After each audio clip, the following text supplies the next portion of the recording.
This is the Lekker Rugby Pod with Harry Jones and MV Avella, brought to you by Sit and Cards. Welcome to episode 34 of the Lekker Rugby Pod. Can you believe it? Before we start talking about the rugby, remember this podcast is made possible with the support of Sit and Cars. November is Black November at Sit and Cars. Special deals on special vehicles. Visit their website, sitandcars.co.za. Make sure you don't miss out. How's it, Harry? Yeah, how's it, MV? Thanks once again for inviting me onto your channel and creating these shows. I want to tell you, and because I don't always tell you all the things that people say on direct message or just if they find me on a text pattern or something. What a great audience we have. I mean, really, this channel has some of the best-hearted, smartest, well-informed, real rugby boffins. But more than that, I think people have been very gracious. So in all this news and noise about how social media works, we shouldn't forget that also it's a wonderful way for a guy like you and me to meet, for these guys that are, women and men that are devotees of this channel. It's a great community, and you should probably take a bit of a bow for that. Tip a hat to yourself, because it didn't just happen by accident. Yeah, not all of it is, it was by plan. Some of it was by accident, but thanks, Harry. It's nice to hear that. It's nice to get some good feedback. Talking about a community that we've got here, earlier this week, we ran a poll about Cameron Hanekom's initial omission from the Springboks squad, and the general opinion was that either it was a little bit too soon or that he was just unlucky not to be in the squad. He's clearly in line for the Springboks, and since we've recorded this video initially, the news is broken that he was now included in the squad in the place of Damien Willemse, a back. Surprisingly enough, he injured his groin this weekend against the Glasgow Warriors. So a typical Rassie move that he selected forward, Cameron Hanekom in this case, to replace a back. We know that he did something similar last year when he replaced Hooker with fly-off, Andre Pollard. Anyway, yeah, so your thoughts on the Cameron Hanekom situation? Yeah, I don't think Hanekom is going to go to Wales unless he was omitted for three seasons or something. Listen, we have to imagine two different things. One is that the squad has only about 25 or so caps left to give when we get done with this tour. So between the start of 2025 into the year of the World Cup, and let's be honest, that's how rugby is structured now, because we're on the verge of a great quest, which is a back-to-back-to-back, a three-peat, which is one of the most difficult things in sport. So when we look at that reality, then we place inside that vessel of 25-ish tests, what are we trying to find? What are the ages of people? What are the expected, unexpected, controllable, uncontrollables? You look at people who are 35, 36, 37, and you say, what are you going to be doing in 2 or 3 years? That's part of it. But also positions on the field. So it takes a lot of work to develop a 10, 12, 13 matrix, that attack scheme. You can play a loose forward with about 10 caps in a World Cup final, right? I mean, right now, no one in South Africa is thinking Elrich Lowe is going to do us wrong. He's going to shit the bed. We trust his 10 caps performance so far enough to say, in a really tough encounter against the All Blacks or against Ireland, we know what that looks like, right? At home, at least. So I don't think, it takes Hanekom 35 caps to get there. However, at 13, it probably does. You don't want a 18, 15 capper nailing down your anchor position at reading defenses, calling the blitz, inside, outside, actually calling the lineouts at lock. There are certain positions on the field. You don't want a 10 capper going into the cup for the 3-cupper. And so I think we have to hold on and also say that Cameron has some things to work on. One of those things is the thing that Elrich worked on, that Ben Jason was asked to work on and still is working on. It's still a work on. Evan Ruiz, there's things that they got to work on, and I'll put them into one bucket, which is just being crazy. So, you got to cut down the crazy. There's a quotient of crazy you're allowed in Test rugby, and then sometimes you're full. And you go, okay, now this team has enough of that. So whether it's Ruben van Heerden with his too many penalties conceded, Cameron Hanekom going for too many pilfers on the field, which it's okay at club rugby, but in the end at Test rugby, it could be a real problem. So I am sure of one thing, that Rassie and co have sat down with Cam and said, listen, here are the Hanekom rules of the road. And what we're going to see is this, this, and this. Show it to us. Your brother right there, Elrich, the sheriff, can tell you that we're good to our word. When he cut down some of the crazy, look at him now. Today we want to talk about the three-peat, Harry. The 3 World Cups in a row, the back-to-back-to-back. And the only team that's ever been in a position to be able to do that was the 2019 All Blacks. They won the World Cup in 2011 and 2015, and they were all set for 2019, and it didn't work out. So looking back at that, if you want to look at the Springboks, what lessons can be learned from the All Blacks not making it in 2019, and the lessons that we can learn going forward for the Springboks to make sure we can actually do the three-peat? Yeah, bok to bok to bok. It's so close. We always say this thing. Everyone says this. This is in stats. We say margins, fine margins. In elite sport, we say it's fine margins. And then when something happens, we explode those margins and say, "Oh, we're way better than this." No, it was really close in 2019. Had the All Blacks survived England and got into a final again with us, that would have been a tougher final. It's a tougher final because there's 2 teams on the earth who play rugby who can rise just a little bit higher than everyone else when it really is needed. There have been years and there have been phases when that's also true of Australia and England. But I mean, just over the long story of rugby, you're looking at the All Blacks and you're looking at South Africa. When I was in France last year, I funded a great deal of my 6-week odyssey there. Not just with cavorting with models and actresses, but with the fact that I placed a really large bet right the day in France. I bet on a New Zealand South African final. Like, the French beat the All Blacks, and I went in and made the bet the next day. And I said, you will see the All Blacks in the final. We're going to knock everyone out on our side, and they're going to knock everyone else on their side, and we want to be there. Well, that's interesting because that's 2023, and they didn't make it to the final in 2019. But when I went back and really thought about that, it was sort of self-inflicted errors by New Zealand. They should have been in the final in 2019. It's just that it's very hard to go back to back to back because you fall in love with your own logic. You start to believe your own bullshit. And you look at the actual semifinal team of New Zealand and you wonder about it. Joe Moody and Nepo Lolala were the props. Where was Owen Franks? You know how old Owen Franks is right now? He's 35. You know how old our props are right now, and we think we might go all the way? They're not that different. So Owen Franks in 2019 was one of the best scrummaging props in the world. And do you think that New Zealand would have been better in the semifinal with a scrumming prop? Yes, that's exactly why they lost. You know, England won because of the scrum in the semifinal, and they lost in the final because they were done. On the bench, you say, but Harry, maybe Owen was on the bench. No, it was Ofa Tuangafasi and Angus Ta'avoa. No Owen Franks. Even in the review post-World Cup, they said we made a mistake. Ian Foster came out. Steve Hansen said we should have had Owen Franks in the scrum. That's just one issue. But props is a big issue on age. When you have someone who could be a legend, like Owen Franks, you know, at that time was being talked about as one of the great ones, sort of their Frans Malherbe.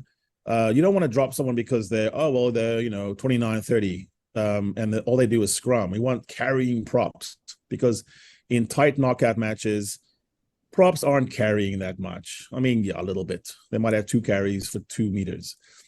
But then what about the midfield? It was Anton Leonard-Brown and a guy named Goodhue. And right now, when I say Goodhue, in 2019 semifinal, in the match that they had to win to get into the final to back the three-peat, the All Blacks had Goodhue. And we don't even know right now if it's Jack or Josh, because like our brains won't even remember Goodhue. And then next to them, the guy who was supposed to make the searing breaks and take it to the house and win was a guy named Bridge. It was a bridge too far. So even though you had Aaron Smith and Richie Mo'unga at the peak of their powers, TJ Perenara on the bench at his prime, Sonny Bill Williams on the bench, Jordy Barrett, Sam Kane. That's a bomb squad right there, actually. And you had Kieran Reid and Artie Savea, and you had, you know, a great locking duo of Retallick and Whitelock, who were not that old at the time. So that looks old, but their props and their midfield, They had just hit the wrong moment in time. They had backed the wrong horses in 2018. They had dropped the wrong people in 2019. And they went into a match that they thought they would win. And they were just almost kind of rationing their energies to get into the final and then go back to back to back. And if they had done that, if they'd had Owen Franks, if they had a proper midfield and they had, beast wings that they have a dozen of in New Zealand at every one time, what if we're looking at then a 2011, 2015, 2019 All Blacks story, and now we're all choking with nausea on how many times they tell us we're the best, we're the best, we're the best, A totally different story. Instead, what happened. But what I want to say about that is the Springboks are in a bit of the same position right now. Our Boks have to look at the depth chart now in that kind of mindset of how old will our midfield be? And midfields are the car crashes.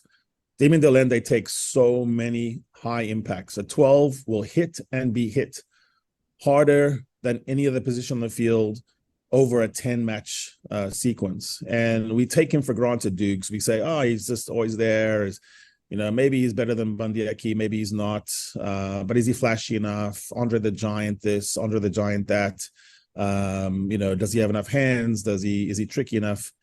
If you look at World Cup winning teams and you see what it is to have a 12 like that, that's something. So then what if he's out? What if he's out? And suddenly you look at the bench and you say, well, there's Andre the Giant. He doesn't have that many caps. He hasn't really shown that much at test. So this is what the Bok coaches have to think about in the next 3 years. And that's why it's very interesting, not so much in this tour, but starting in 2025. I think the coaches named a team to win 3 tests. They should win 3 tests. They're the favorite. We have to learn to be favorites now in every match. Every match this year, we were the favorite, and now we're going to go on the road and still be favorites in all 3 matches. And so it's just bookending this team, trying to get to 11 wins and 2 losses again. That's 2 years in a row if that happens. But it's more about looking beyond that and saying, so in these 24 tests coming up in the next 2 years, what are we trying to fill? Are we saying goodbye to a few guys? We might have been saying goodbye to Kitsoff and not known it. Trevor Nyakani seems to have, sort of rode off or done a jig into the sunset. You're looking at Villy, you're looking at some players like that where we have to wonder about it. But no, for sure, I think the lessons of New Zealand, and my bet was right.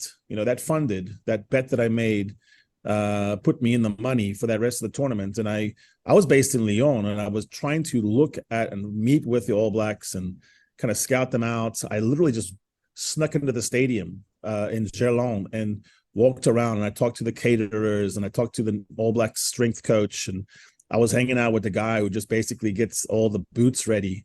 I went onto the field, actually, and just, was hanging out with them. I talked to these guys, and they were all quiet after that loss. And they were embarrassed, and they were ashamed, and they wanted to get back to the final, and they thought that they had us, and they thought that they had us by a point or two, just a one kick by Jordie Barrett, and it's different. It's fine margins, guys. It's incredibly fine margins. The story gets told differently if the All Blacks pick the right team, win in Japan, beat us again in France. We are 5-peat. So the Springboks should be able to do this. We do have better players now than the All Blacks. We have better depth. We're smarter. We're fitter. But there's just self-inflicted errors, and there's people you fall in love with and you have a blind spot about, and you hang on too long, or you develop a fixation on George Bridge. He's great. He can do this, and then he drops 3 high balls. So I just think the whole story is very interesting. Even if you go back to the pool match that we lost to the All Blacks, Andre drops a high ball, Dwayne drops a high ball. When did you ever see Dwayne drop a high ball? And there's a charge down, the ball can go anywhere in the world, and it doesn't go into our hands in the first 10 minutes. And then Mapimpi bites in and races away. That's 4 moments. The rest of the test is all box, and it should have been an easy win. So that's how tenuous test rugby is. And that's why when people say, we're going to three-peat. All the old timers, all the coaches behind the scenes are going, ooh, how many things can go wrong? So sorry to start out with a pessimism, but to me, it almost makes the achievement, if we're able to do it, even greater. If we can think about the magnitude of what it takes and how the All Blacks were just this much short. You know, Harry, there's a book by a guy called Jerry Collins called Good to Great. I've read it many, many times. I actually believe in it quite a lot. There's a couple of principles that he puts in there that makes a good company a great company. And some of them are, for example, the hedgehog principle, where he draws an analogy of the fox trying to catch the hedgehog. Always trying to, having a new strategy, trying something different. This sort of reminds me of the Roadrunner. You know, keeps trying to make new plans, different dynamite or TNT, whatever, but it never works. All the hedgehog does and all the Roadrunner does, it does the same thing, and it does it very well. The hedgehog just goes, lies in a little bit of a bundle, and that's it. It does one thing, but it does it well. The other thing is you have to make sure that you've got the right people on the bus, firstly, and secondly, you have to make sure that the right people on the bus sit in the right seat on the bus. And I think that, to a large degree, is what Rassie is trying to do here, going up to 2027. What I'm a little bit concerned about is the fact that there's only 28 tests or so left before the World Cup. It does includes now the 3 tests on the end of year tour. And Rassie's now gone and selected the team without any debutants, and that was excluding Jan-Hendrik Wessels, who didn't go, and now obviously Cameron Hanekom is now included as a debutant. But what's the idea behind selecting this kind of experienced team? Shouldn't this have been the perfect opportunity to experiment a little bit and give a bit more depth, give the guys a bit more of a chance? What is he thinking behind selecting this kind of a team for this specific end-of-year tour? I think we can have 3 suppositions from this. One, someone close to Rassie, or Rassie himself said to himself, or they said to him, and he believed it, that we need to get to 10 or 11 wins, preferably 11, be the world rugby team of the year, to make sure that we set down a marker for the rest of the rugby world that we are number 1, that the old box story is done where we don't win on the road or we fade at the end of the tour. No, we win. This is a proper winning squad. It should win and win handsomely. 3 straight test matches, finish on a high. So it's also, the second part is, I think it's also within the camp, confidence, swagger, lessons learned. The whole year had plenty of experimentation. We saw Marco be used different ways. We saw that Kurtley Arnster sort of cemented his place. So maybe we want to see one last hurrah for Mapimpi, maybe to say goodbye to him. I think we saw different moments from Jaden. So maybe we want to see a different 9. But also we want to make sure that we have combinations. Wilco Low is sort of a late entry, so that's interesting. You know, he was a 14 capper from 2021. I remember meeting Wilco Low with Archie Snyman in Wellington, New Zealand once, and I walked into the shop and had a good chat, but I was struck obviously by Archie's height, who cannot be, but I was actually came away more impressed by the incredible size of Wilco Low's thighs. He was walking around in shorts and thongs and like I just couldn't even believe how big the man's legs are. He looks like a guy who was born to scrum, but also he's good in the carry. You have guys like Grant Williams that could get some more game time in this thing. There's still plenty of experimentation within Canan, but what you don't want to do is, like, I want to see Caden Moody play some at 13, for example, but you don't want to have the next layer on this end of the year tour. You want to stick with who you kind of think is good, and you might want to see more of them, but I don't think they wanted to go on the road with a bunch of rookies and cap people for the first time. So you have Fassi still in the mix. You know, how do you balance the time between Willemse, Willie, and Fassi? You still want to see more from Ruan in the line out, maybe, but you know, who does he fit in with Mostert? Is this, is Sos going to come back to the same degree that he was before? So even though we say it's a same old top team with a lot of veterans, within the story of, you know, the third hooker, the midfield, how the locks situation fits in, I think there's still some interest there. There's still some intrigue where you could see against Wales, for example, in the final test, you could see quite a different team. But it's for sure a team that says we're going to go to Murrayfield, we're going to go to Twickenham and we're going to beat these guys, and we're going to beat them down, actually. We're going to finish on that kind of feeling. And then we have this whole new year with some IRC information behind us, some Japanese league behind us, some, like, look at it, how it works. And then we can step into our 24 tests that get us ready for 2027. I spoke to Franco Smit just before the game against the Stormers, which they subsequently won.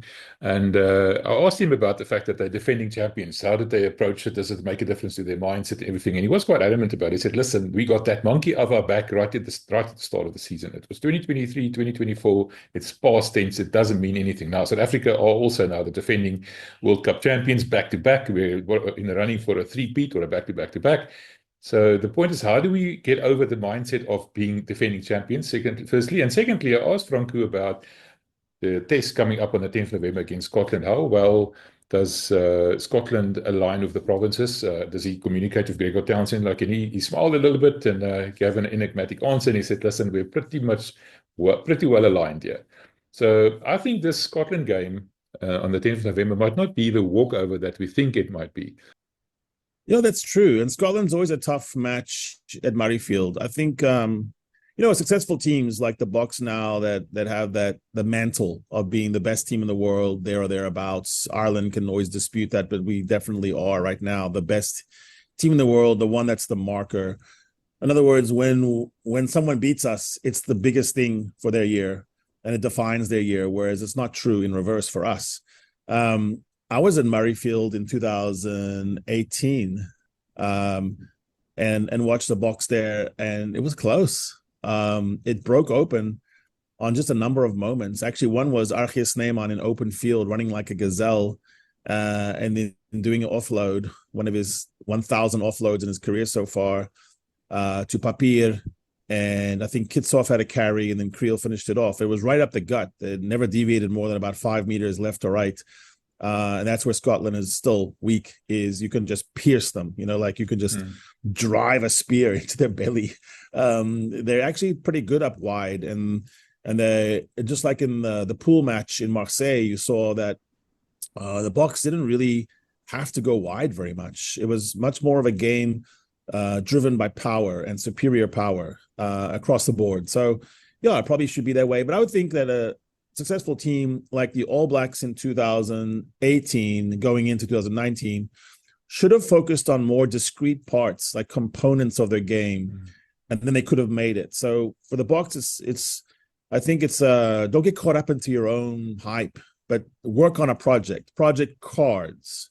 How about in 3 tests we sit down and we just say to our guys, no cards. There will be no cards. Whoever gets the first card, we can't even talk about it, but like something bad's going to happen to you. We're going to call your mom and dad. I don't know, something. We are not going to have cards because there's too many cards in 2024 Bokland. Second, good penalties. The best teams are not the ones that have 3 penalties or 4 penalties. Sometimes you lose those matches. You need to spend your penalties, but it needs to only be on defense, never on attack. So the first guy that gets a penalty on attack for a bad clean, you're in the doghouse too. So we set up some doghouses here, It's time to be a little rougher, maybe we're being too fun. It's having too much fun. No cards, no bad penalties. Do get good penalties, give them a 3 instead of a 7. Early on especially, they're not going to card you for repetitive fouls or penalties. So do not let someone waltz in, kill the ball at source, get penalized, make Finn Russell be a kicker instead of a try assister. And then the third thing I would say, so no cards, no bad penalties, start better. It's fine and good and well to be the comeback kids and, the bomb squad and this. How about bomb from the beginning? Like, how about we start out the whole match with a big fucking explosion? How about we, ram someone, just score, and then take it to the house? The reason why we love that Argentina match that decided the rugby championship is because it felt like that. It felt like we're on, the switch is on, everyone knows where the light is, everyone knows where the bed is, no one's hitting their head on the corner, their foot on the corner of the bed. There was no awkwardness. And I think, so if I was to design this internally, it'd be about excellence. We're going to be excellent on this tour. That means we should win, fine. But forget that. We're not even really thinking about 3 wins and 0 losses. We're thinking about these issues of becoming the cleanest rugby team again, because we were. Only a year ago, we were the least guarded, and now we're the most. That's not acceptable. And then again, it's got to be really clever in the contact zone.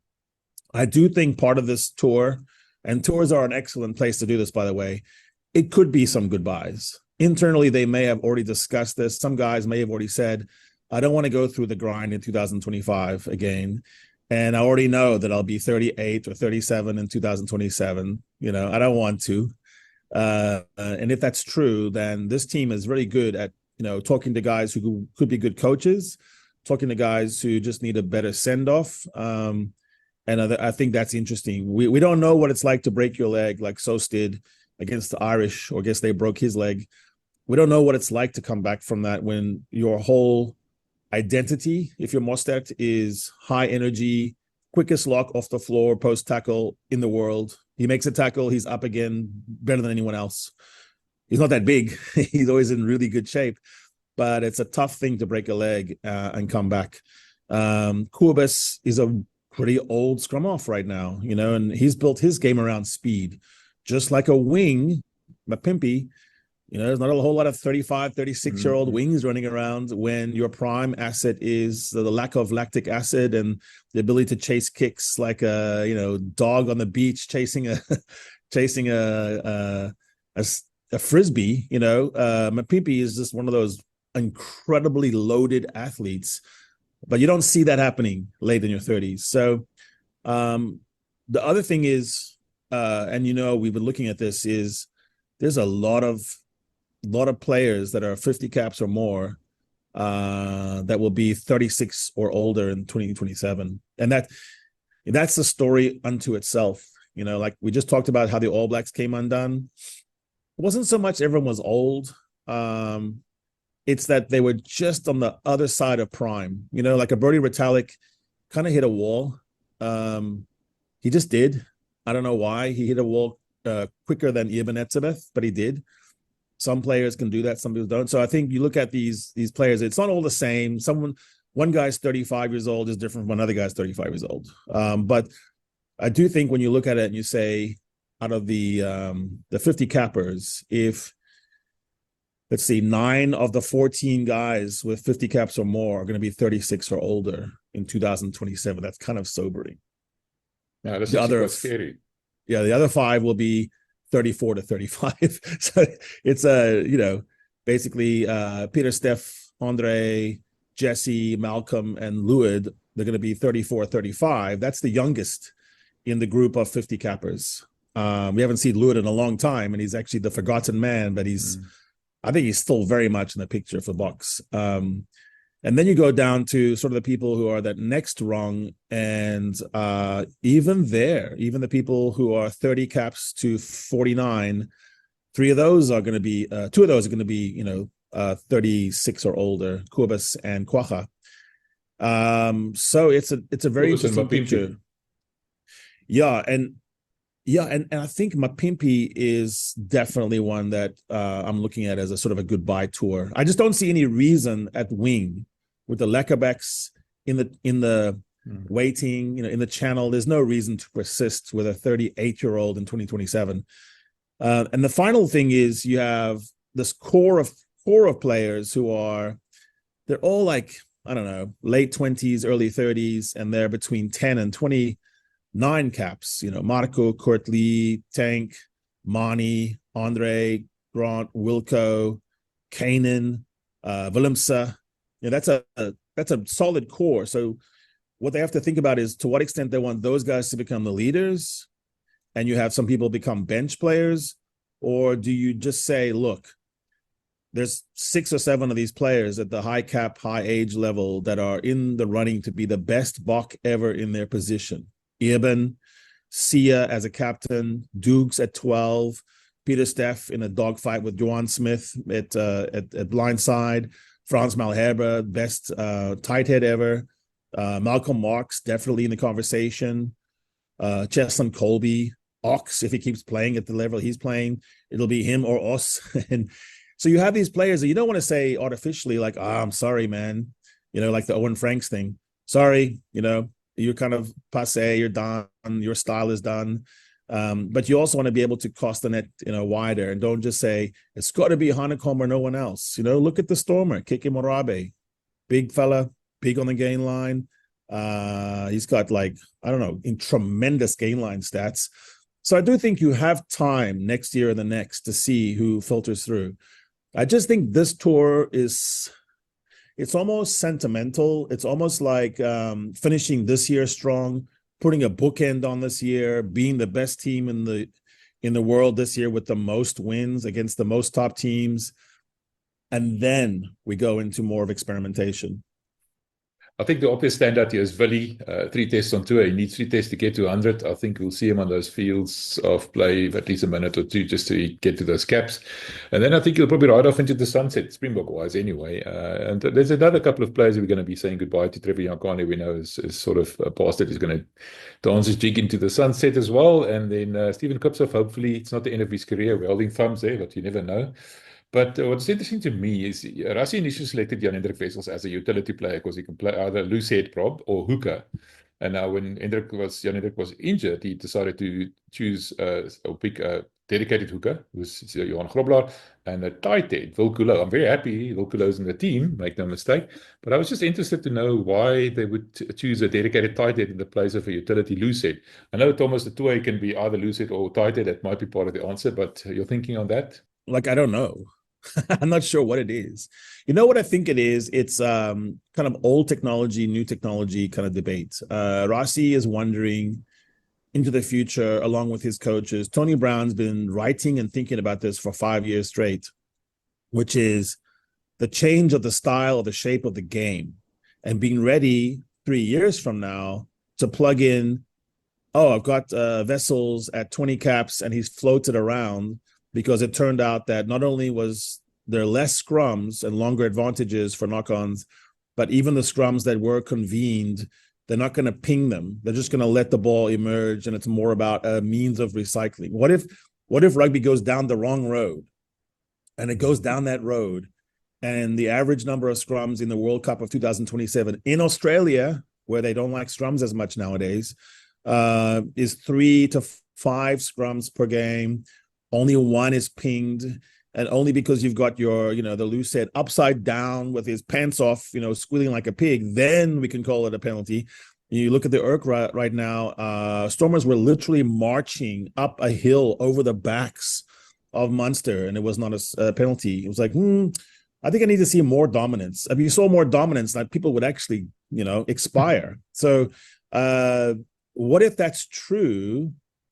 Well, then do you really need so many specialists of this and that? What if the noise coming out of New Zealand is correct in that the benches will be truncated?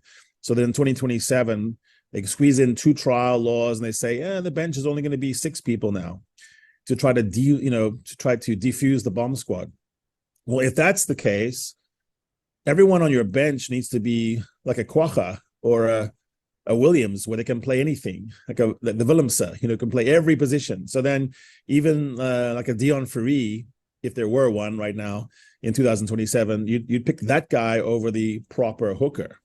So I think that was a hedge.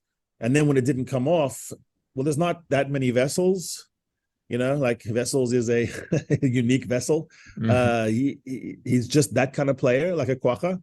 So I think that's part of it.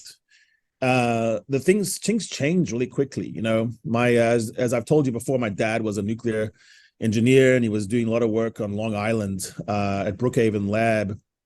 And then we over in South Africa, and 76 TV comes to our land. Old guys will remember this.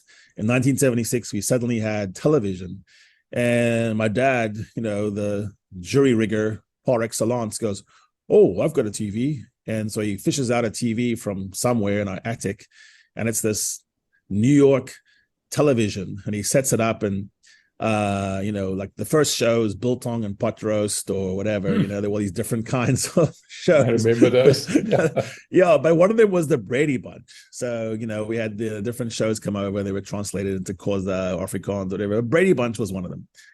And so he's showing this TV, inviting the neighbors, come, we've got a TV. We're the first ones to have a TV because no one even had a Blaupunkt yet. We just had, we had this American TV. And I had to have a transformer, which required everything else in the house to be off.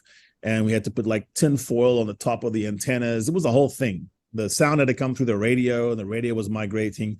They were all glued around that. And Brady Bunch comes on, and the top row, it's a story about a man named Brady. The top row, the people are huge. The next row, the next grid, they're about medium size. And then tiny, like, the maid, Alice, was, like a thumbnail sketch. And it was distorted because the old technology that he was using with his TV from New York, and we're just sitting there like, is it supposed to look like that? Why can we not see these people? And then like the newscaster from SABC, Nigel, giant forehead, no chin at all. I go down to my friends, the Bunzais, about a year later when they get their Blaupunkt German technology, and everyone's handsome and perfect. And I go, wow, it turns out that no one is actually these monsters that I thought we were watching. So I think the pace at which technology changes mirrors what's happening in rugby. If you're really honest and you go back 10 years, 15 years and watch a rugby match, just do it, actually. Go on YouTube and see a full match and see how different, because our game is obsessed with change, like boxing, tennis, football, soccer, it doesn't change. It goes like golf, it's 500 years old and everything is pretty much still the same. We change all the time. So I think Rassie and co, innovators par excellence, are just making sure that the screen that they're watching in 3 years has the correct dimensions of players. And they're not going to have one huge area which is wasted. We got the best tight hood props in the world. Like, we don't even have any scrums. Oh, great. It's the opposite problem in New Zealand. Like they kind of got away from props that scrummed and it still mattered. But what if the anti-scrum crowd has their way? What if the anti-bomb squad people have their way and you get into a match where you're not allowed, uncontested scrums become normal or extremely depowered scrums. So, I think all of this is hedging. A lot of this is too soon to tell, but for me, I just have faith that however Rassie's brain works, and this is something we've discussed ad infinitum, he is always looking ahead farther than the other guys. And I know that Ireland is trying to do the same thing now. Ireland is obsessed with Rassie, and they also respect him a lot. And they're trying to do the same thing. So you look at these two teams really doing that. New Zealand is, more like a nostalgist. They're trying to change the rules, trying to go back to something that used to exist. They want to bring fatigue back in the game, not realizing that we're fitter than they are now. So that's kind of one thing. But on the back-to-back quest, standing in our way, is definitely Ireland. And they're a problem because they have good age profile. The guys they're bringing along, if you looked at their sheet, it looks pretty good too. So we have the French and the Irish waiting to trip us up. And then we always have the All Blacks. I'm just saying that they do seem to be not looking into the future quite as much as we are. We'll get to Ireland just now, but I want to talk to you about your list. And the name right on top of the list is Eben Etzebeth. 128 caps, number 4 lock. And to me, there's no clear successor to Eben. If something happens to Eben, we're in trouble. RG can play number 4 lock, but he's not really dedicated lock. We know now that Jean Klein, for example, was available, but doesn't seem to be in the running that much anymore after this weekend. What's your thinking about replacement on a number 4 lock? I think RG is looked at as that, by the way. So he would be 33 in the next World Cup. Right now, he's sitting on 37 caps. Leinster's using him more as a tight head lock. He seems to be bigger. I think one of the reasons why he was injured before is that he just relied on his natural strength and his natural superiority. And now he's using nutrition, stretching. I believe what I hear is a great devotee of yoga and like stretching, like serious stretching power. If he can develop into that, and let's say he even adds, 2 or 3 kgs onto the top end of him. I mean, the sky's the limit for. I mean, he touches the sky already. So that's probably our best bet. There are other guys, but they're the same age profile or older. So there's not anyone particular. Like we look at our provincial teams and we look at that level, there are some candidates. But I'm with you. I think the biggest hole and the one you missed the most, and you don't know they missed him until they're gone, is a guy like Eben, because he doesn't have a bad game. I mean, his bad games are everyone else's good games. And then his great games are superlative. My only caution is that he'll be a young 36 at World Cup, in that he took care of his body. The people in France would say he didn't play club matches very much. He doesn't have, like, even at Stormer level, even at the end of Stormer career, he had more games for the Boks than he did for Western Province. Like he doesn't overwear himself when he's at Toulon or at Stormers or at Sharks. So it might be that he's fine. He also looks like, to me, that he's fit, that he's able to chase kicks. He might be just a freak.